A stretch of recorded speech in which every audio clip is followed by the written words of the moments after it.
Hello everyone, welcome back. अगर आपका education, social work, MBA, finance, law या फिर आईटी में बैकग्राउंड है और आप किसी गवर्नमेंट प्रोजेक्ट में जॉब ढूंढ रहे हैं, तो ये वीडियो स्पेशली आपके लिए है। क्योंकि एडसिल इंडिया लिमिटेड, जो कि एक mini Ratna category one government company है, इन्होंने राजस्थान गवर्नमेंट के समग्र शिक्षा एंड स्टार्स प्रोजेक्ट के लिए रिक्रूटमेंट निकाला है। टोटल 58 पोजीशंस है, चीफ कंसल्टेंट से लेकर डिस्ट्रिक्ट कंसल्टेंट तक। सैलरी रहेगी 50,000 से लेके 1,75,000 पर मंथ तक। इस वीडियो में हम जानेंगे इस एडवर्टीजमेंट इन्होंने निकाला है उसके सभी इंपॉर्टेंट पॉइंट्स के बारे में, क्या क्या पोस्ट है, सैलरी कितनी रहेगी, एलिजिबिलिटी और आप अप्लाई कैसे कर सकते हैं। राइट, तो शुरू करते हैं। तो ये जो वेबसाइट है, ये इनकी ऑफिशियल वेबसाइट है, जिसका लिंक मैं डिस्क्रिप्शन बॉक्स में दे सॉरी कमेंट सेक्शन में दे दूंगी। और ये आपका करियर सेक्शन हो जाएगा। जब हम करियर सेक्शन में जाते हैं तो यहाँ पर आप जाएंगे एग्जैक्टली इधर, ये करियर्स एट एडसिल। तो इन्होंने जो ये रिक्रूटमेंट निकाला है, ये इधर निकाला है टीएसजी प्रोजेक्ट में। ठीक है, तो इनकी इस रिक्रूटमेंट ड्राइव में आपके सामने कुछ ये खुल के आएगा। मैंने ऑलरेडी यहाँ पे खोल के रखा था। तो हम इस प्रोजेक्ट की बात कर रहे हैं। यहाँ पर कुछ कंसल्टेंट की हायरिंग हो रही है। ठीक है, ये वो पीडीएफ है जो कि एडवर्टीजमेंट की पीडीएफ है। तो चलिए डिस्कस करते हैं। देखिए, सबसे पहले समझ लेते हैं कि ये प्रोजेक्ट एग्जैक्टली है क्या, जिसके लिए ये एडवर्टीजमेंट इन्होंने निकाला है। तो ये Rajasthan council of school education, यानी राजस्थान गवर्नमेंट की एक बॉडी है जो समग्र शिक्षा और स्टार्स प्रोग्राम इम्प्लीमेंट करती है। ये स्कीम स्कूल एजुकेशन को बेहतर बनाने के लिए है, प्री प्राइमरी से लेकर क्लास 12 तक। नेशनल एजुकेशन पॉलिसी 2020 यानी एनईपी 2020 के हिसाब से ये बेहतर बनाना चाह रहे हैं। ठीक है, तो इस प्रोग्राम को चलाने के लिए पीएमयू बोले तो प्रोजेक्ट मैनेजमेंट यूनिट बनाई जा रही है और उसी के लिए ये रिक्रूटमेंट है। राइट, तो आप उसका पार्ट बनने वाले होंगे। एडसिल ये हायरिंग प्रोसेस हैंडल कर रहा है एज अ गवर्नमेंट एजेंसी। ठीक है, आ गया इतना समझ। अब देख लेते हैं एग्जैक्टली इन्होंने क्या क्या मेंशन किया है इस पोस्ट में। तो देखिए, ये सब जो मैंने अभी आपको एक्सप्लेन किया वो सब इन्होंने यहाँ पे लिखा हुआ है, आप ये पढ़ सकते हैं। एडवर्टीजमेंट आपकी ऑलरेडी 11 अगस्त को निकल चुकी थी। राइट, चलिए, अब ये काफ़ी बड़ी टेबल आपको यहाँ पर देखने को मिलेगी। ठीक है, इस टेबल में आपको इन्होंने यहाँ पर पोस्ट बताए हैं, सैलरी, क्वालिफिकेशन, एक्सपीरियंस, ये सब दिया है। तो हम हर एक पोस्ट को एक बार देख लेते हैं जल्दी जल्दी से। सबसे पहले आपका चीफ कंसल्टेंट इन्होंने दिया है, जहाँ पर इन्होंने सैलरी बताई है 1,75,000 पर मंथ। ठीक है, जिसके लिए आपकी दो पोजीशन होंगी। राइट, दो पोजीशन कौन सी है, एक तो ये है वो पोजीशन और दूसरी पोजीशन ये रही। तो जब मैं पोस्ट 101 की बात करती हूँ तो इन्होंने प्लानिंग एंड बजटिंग के लिए, समग्र शिक्षा प्लानिंग एंड बजटिंग के लिए, और पोस्ट 102 हो जाती है मॉनिटरिंग डीपीएमयू यानी डिस्ट्रिक्ट प्रोग्राम मैनेजमेंट यूनिट के लिए और अकेडमिक एंड ट्रेनिंग के लिए। अब इसके लिए एसेंशियल क्वालिफिकेशन क्या हो जाती है, दोनों के लिए ही आपको मास्टर्स डिग्री चाहिए होगी। ठीक है, मास्टर्स डिग्री प्लस 60% मार्क्स इन्होंने मांगा है। ठीक है, और 10 साल का एक्सपीरियंस मांगा है, और जो एज लिमिट इन्होंने बताई है वो आपकी मैक्सिमम हो जाती है 55। और इन्होंने यहाँ पर डिज़ायरेबल क्वालिफिकेशन भी दी है, तो ये भी आप देख सकते हैं। अगर आपके पास एमफिल या पीएचडी है और आपके पास एडिशनल क्वालिफिकेशन, रिसर्च एक्सपीरियंस या फिर पब्लिश्ड पेपर है, तो वो आपको प्रेफरेंस मिल सकती है उसके लिए। ठीक है, एक्सपीरियंस इन्होंने, मैंने अभी बताया, 10 साल का मिनिमम एक्सपीरियंस इन्होंने यहाँ पे मांगा है। Right, and out of the total experience mentioned above, a minimum of 2 years experience is mandatory at national और state level। तो ये किस फील्ड में एक्सपीरियंस चाहिए वो इन्होंने बता दिया, जिसमें से 2 साल मैंडेटरी हो जाता है नेशनल और स्टेट लेवल पे। ठीक है, सिमिलरली यहाँ पे इन्होंने बताया है 10 साल का एक्सपीरियंस, और इसमें इन्होंने डिजायरेबल बोला है। देखिए, ये तो हो जाता है एसेंशियल, और ये इन्होंने डिजायरल कैटेगरी में डाला है कि अगर आपके पास एजुकेशन सेक्टर में एक्सपीरियंस है तो वो डिजायरेबल रहेगा, और प्रेफरेंस दी जाएगी ऐसे स्टूडेंट्स को जिनके पास रेलिवेंट एक्सपीरियंस है। राइट, नेक्स्ट हम बात कर लेते हैं कंसल्टेंट पोजीशन के लिए, जिसकी इन्होंने सैलरी बताई है 1,20,000। इसके लिए भी दो पोजीशन निकली हैं। पहला हो जाता है आपका समग्र शिक्षा पॉलिसी एनईपी 2020, दूसरा हो जाता है finance stars, CA, ICWA, MBA finance. इन सब में आपको ये इन्होंने यहाँ पे एसेंशियल क्वालिफिकेशन बताई है। यहाँ पर मास्टर्स डिग्री चाहिए होगी social sciences education, social work, public policy के लिए।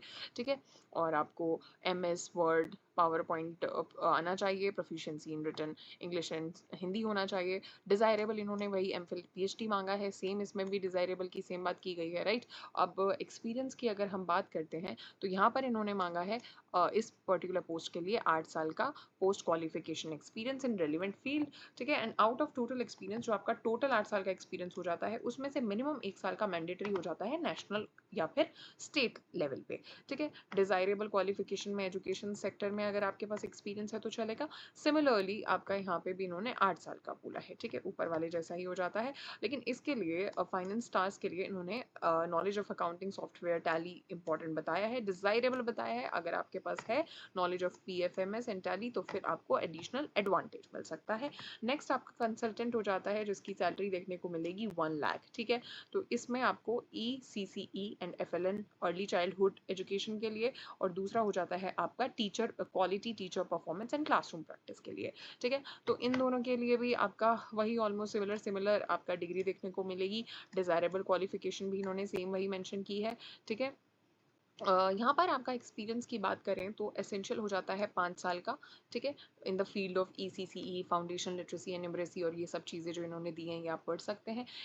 और डिज़ायरेबल में इन्होंने वही एजुकेशन सेक्टर वाला बोला है, इसमें भी मोर और लेस सेम ही है। और इसमें 5 साल का पोस्ट क्वालिफिकेशन इन्होंने एक्सपीरियंस मांगा है इन पर्टिकुलर एरियाज़ में। डिज़ायरेबल में इन्होंने बोला है ऐसे स्टूडेंट्स को, ऐसे कैंडिडेट्स को प्रेफरेंस दी जाएगी जिनके पास एक्सपीरियंस है कॉम्पिटेंसी बेस्ड एजुकेशन में, लर्निंग आउटकम्स असेसमेंट में, और quality improvement initiative in school education, right. ये इन्होंने यहाँ पे बोला है। ये डिजायरेबल हो जाता है अगर आपके पास है, बहुत सारे कैंडिडेट्स अपेयर कर रहे होंगे तो जिनके पास ये है एक्सपीरियंस तो उनको प्रेफरेंस दी जाएगी as compare to others. Next आपका कंसल्टेंट, इसकी सैलरी हो जाती है 80,000। यहाँ पर इन्होंने लीगल स्टार्स और प्रोक्योरमेंट के लिए निकाला है, तो इनकी असेंशियल क्वालिफिकेशन भी उसी तरीके से होगी। लीगल स्टार्स के लिए आपको चाहिए होगा बैचलर्स डिग्री इन लॉ यानी LLB, राइट। गुड कमांड होना चाहिए किसमें, MS word, power point excel. Desirable में इन्होंने बोला है enrolment with the appropriate bar council of India और स्टेट बार काउंसिल। वहीं आपका प्रोक्योरमेंट के लिए इनको चाहिए होगी MBA या फिर masters degree in ABST, right. तो ये आप देख लेना। डिजायरेबल भी इन्होंने वही सेम MPhil PhD बताई है। इसमें एक्सपीरियंस अब इन्होंने मांगा है लीगल के लिए 3 साल या फिर 2 साल।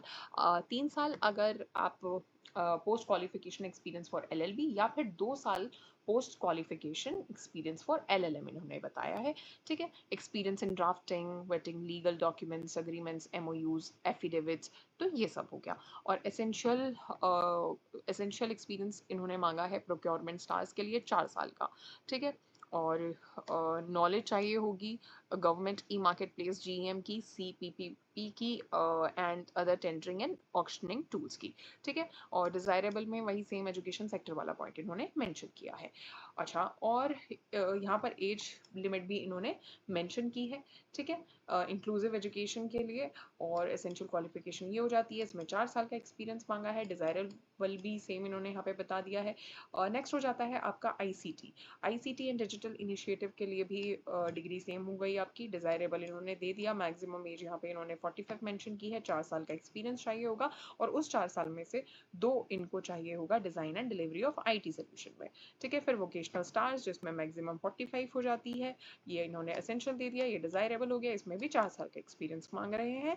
जेंडर एंड इक्विटी के लिए भी 4 साल का एक्सपीरियंस लगेगा, राइट। और जब मैं बात करती हूँ एसोसिएट कंसल्टेंट और डेटा एनालिस्ट के लिए, तो इसमें सैलरी तो हो जाती है 70,000, और मैक्सिमम 42 ईयर्स एज रहेगी। एक्सपीरियंस हो जाता है आपका, एसेंशियल एक्सपीरियंस की अगर मैं बात करूँ तो वो 3 साल हो जाता है। और डिग्री इन्होंने मांगी है, या तो आपके पास कंप्यूटर एप्लीकेशन में मास्टर्स होनी चाहिए, या फिर BE और BTech और मास्टर्स इन स्टैटिस्टिक्स और मैथमेटिक्स, ठीक है, या फिर post graduate 2 years diploma in data management, ये भी चलेगा।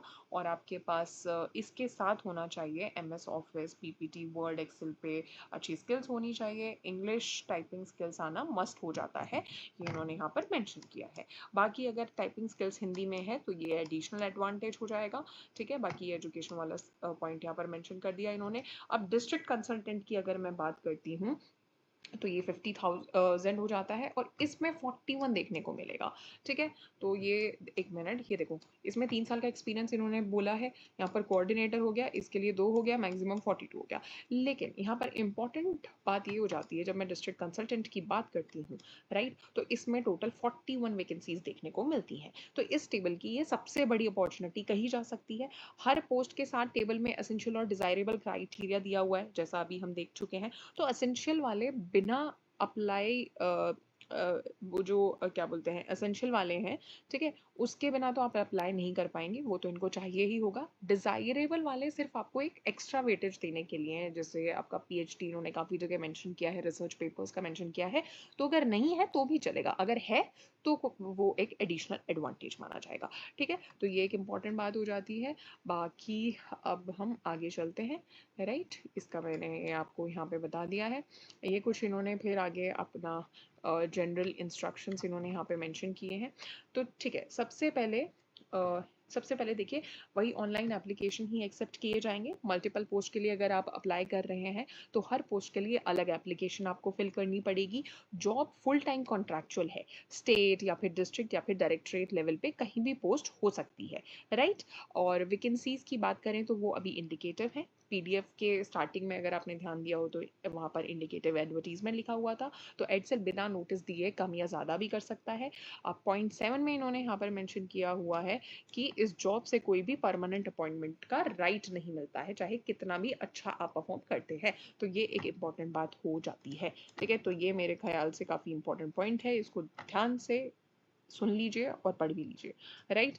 पॉइंट 8 में अब इन्होंने बोला है क्वालिफिकेशन और एक्सपीरियंस 1 अप्रैल 2026 तक ही होने चाहिए, राइट। स्ट्रॉन्ग कम्युनिकेशन स्किल्स काफ़ी ऊपर इन्होंने मेंशन भी किया है और अलग से यहाँ पे पॉइंट में भी इन्होंने दे दिया है। सिलेक्शन इंटरव्यू के थ्रू होगा और एक वेटिंग लिस्ट भी बनेगी। अगर ऑलरेडी गवर्नमेंट पीएस या फिर पीएसयू में हैं आप, तो एप्लीकेशन अपने डिपार्टमेंट के थ्रू प्रॉपर चैनल से भेजनी होगी और सभी डॉक्यूमेंट्स पीडीएफ फॉर्मेट में ही अपलोड करने होंगे। कॉन्ट्रैक्ट सिर्फ 1 साल का है, परफॉर्मेंस के बेसिस पे 1 साल और एक्सटेंड हो सकता है। सैलरी आपकी कंसोलिडेटेड रहेगी, सभी अलाउंसेस उसी में इंक्लूडेड हैं। कोई भी एप्लीकेशन फ़ी नहीं लगेगी, राइट, कोई भी एप्लीकेशन फ़ी नहीं लगेगी, ये इन्होंने यहाँ पे बोला है। और बाकी बात करते हैं, कोई भी क्वेरी है, डाउट है, तो ये इन्होंने यहाँ पर ईमेल भी दिया है। ठीक है, तो आप ये देख सकते हैं।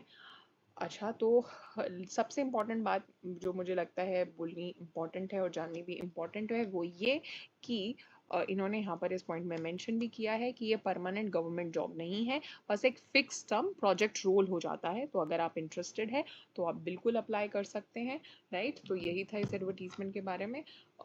7 इन्होंने टेबल में 7 पॉइंट में ये सब कुछ मेंशन किया है, आप डिटेल में देख सकते हैं, राइट। अगर इंटरेस्टेड हैं तो अप्लाई कर दीजिए। लास्ट डेट आपकी हो जाती है 24 अगस्त। Okay, bye.